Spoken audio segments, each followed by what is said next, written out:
Baca berita dulu Pemerintah.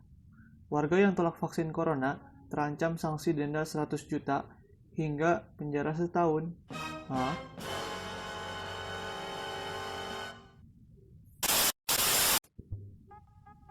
Halo, bersama saya, Tarno Politek Imigrasi Tingkat 3, Muhammad Arif Fadilah. Hari ini kita mau ngapain ya? Gak kerasa juga ya, udah hampir setahun kita kayak gini. Jaga jarak, pakai masker di mana-mana, pembatasan sosial, dan lain-lain. Tentu aja, ini bukan lain dan tidak bukan, ini gara-gara virus COVID-19.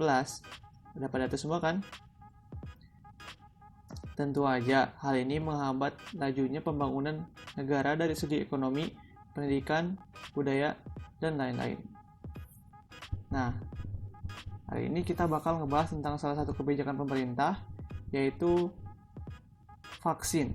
Rencananya pemerintah bakal ngadain vaksin buat masyarakat untuk memerangi virus COVID-19 ini. Nah, langsung aja yuk kita bahas. Vaksin. Apa itu vaksin?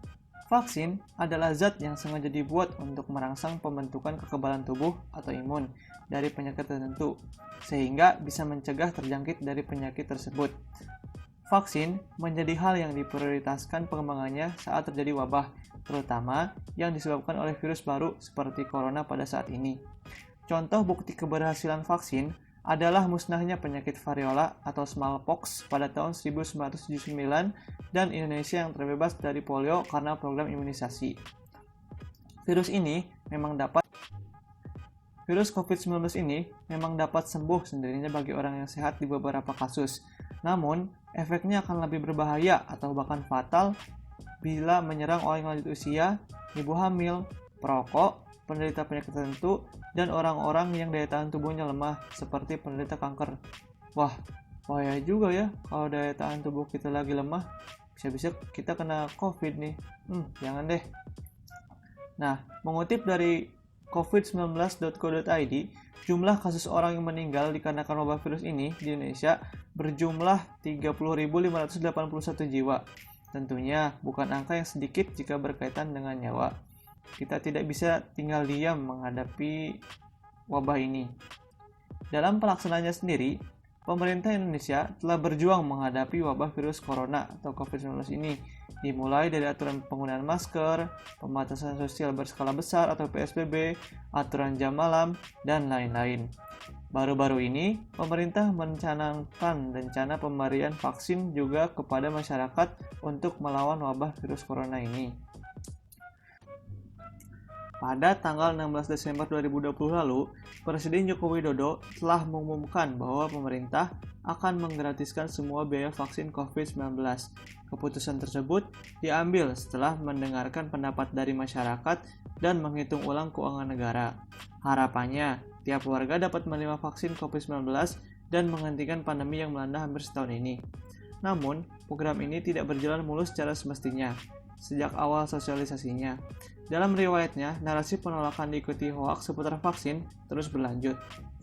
Uniknya, sehari setelah diumumkannya program vaksinasi tersebut, kabar hoaks seputar vaksin COVID-19 mulai bermunculan.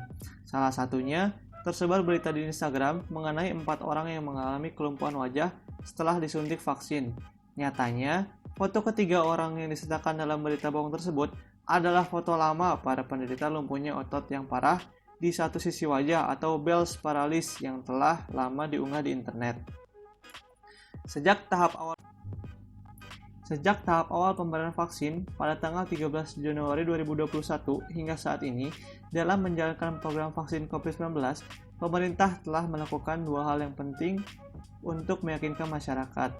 Seperti pertama, dengan melakukan sosialisasi melalui berbagai kanal media terkait program vaksin COVID-19. Yang kedua, melibatkan tokoh penting masyarakat, pemuka agama, dan sosok perwakilan masyarakat untuk menerima vaksin terlebih dahulu. Lalu, Presiden Joko Widodo menjadi orang pertama yang diberikan vaksin sebagai tanda mulainya program ini, diikuti tenaga medis dan pejabat lembaga negara lainnya. Pemerintah menegaskan bahwa bagi orang yang telah menerima notifikasi SMS dari Kemenkes harus patuh untuk divaksin.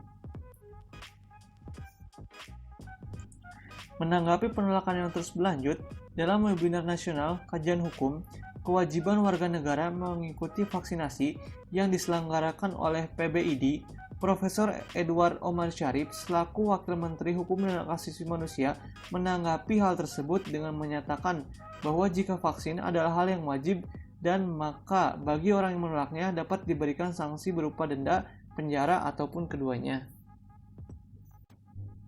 Hal tersebut ia sampaikan karena berdasarkan Undang-Undang Nomor 6 Tahun 2018 tentang Kekarantinaan Kesehatan, pada pasal 9 ayat 1, setiap orang wajib mematuhi penyelenggaraan kekarantinaan kesehatan. Sudah jelas. Lalu, pada pasal 15 dijelaskan apa itu kekarantinaan kesehatan dan apa yang menjadi klasifikasinya, dan pemberian vaksin masuk di dalamnya. Pidananya sendiri dijelaskan pada pasal 93, yaitu setiap orang yang tidak mematuhi penyelenggaraan kekarantinaan kesehatan sebagaimana dimaksud dalam pasal 9 ayat 1 dan atau menghalang-halangi penyelenggaraan kekarantinaan kesehatan sehingga menyebabkan kedaruratan kesehatan masyarakat dipidana dengan pidana penjara paling lama 1 tahun dan atau pidana dengan paling banyak 100 juta rupiah. Namun, Profesor Edward Omar Syarif menjelaskan bahwa pasal itu merupakan pasal karet atau pasal sapu jagat yang mudah menjerat siapa saja. Namun, kembali lagi, asas hukum pidana Indonesia bersifat ultimatum remedium yang berarti bahwa hukum pidana hendaklah dijadikan upaya terakhir dalam hal penegakan hukum. Ia berharap kepada para tenaga medis untuk mengupayakan sosialisasi yang maksimal agar masyarakat sadar akan manfaat vaksin dan bisa menerima untuk divaksin sehingga upaya paksa secara pidana tidak perlu dilaksanakan. Wah, pernyataan yang berani sekali ya dari Profesor Edward Omar Syarif selaku Menkumham ini. Nah, kalau menurut kalian gimana? Setuju apa enggak terkait pernyataan yang dilontarkan beliau? Sih terserah kalian ya. Nah, balik lagi ke topik. Tentunya setelah pernyataan ini muncul kembali pertanyaan di kalangan masyarakat karena program pemberian vaksin yang dilaksanakan pemerintah terkesan memaksa di balik keraguan masyarakat terkait keamanan vaksin tersebut.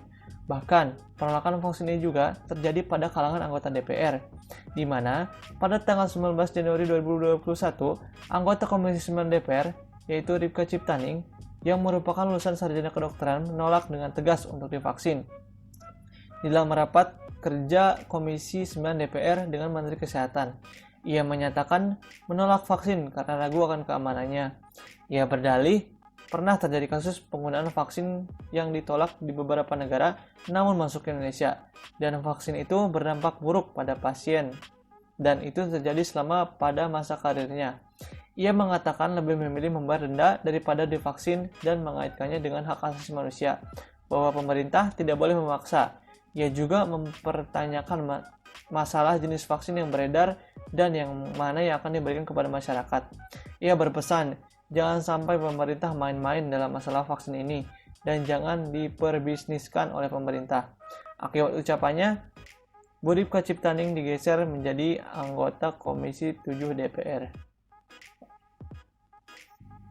Wah, kontroversial sekali ya pernyataan yang dikatakan oleh Bu Ripka Ciptaning ini. Ia menolak tegas tidak mau divaksin. Meskipun bahwa tadi kita sudah mendengarkan dari Profesor Edward Omar Syarif bahwa orang yang menolak vaksin dapat dikenakan pidana ataupun denda. Nah, dari semua itu kalian bisa menilai masing-masing bahwa kebijakan pemerintah tidak akan berjalan jika masyarakatnya tidak patuh dan taat kepada pemerintah, terutama percaya pada pemerintah. Nah, di balik semua itu tentunya ada harapan besar di balik kebijakan wajibnya vaksin COVID-19 ini, yaitu masyarakat dapat menjadi kebal atau sembuh dari virus corona dan menghentikan persebarannya. Di balik itu, pemerintah juga perlu bekerja keras untuk memerangi berita hoaks dan meyakinkan masyarakat untuk dapat divaksin. Jadi gimana? Udah pada siap divaksin? Apa belum? Saya juga takut sih. Canda.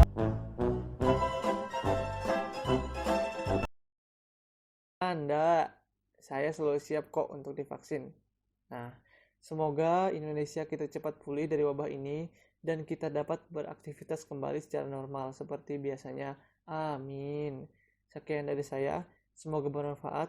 Mohon maaf apabila banyak kekurangan. Terima kasih. Salam olahraga. Salah. Salam sehat semua. Bye-bye.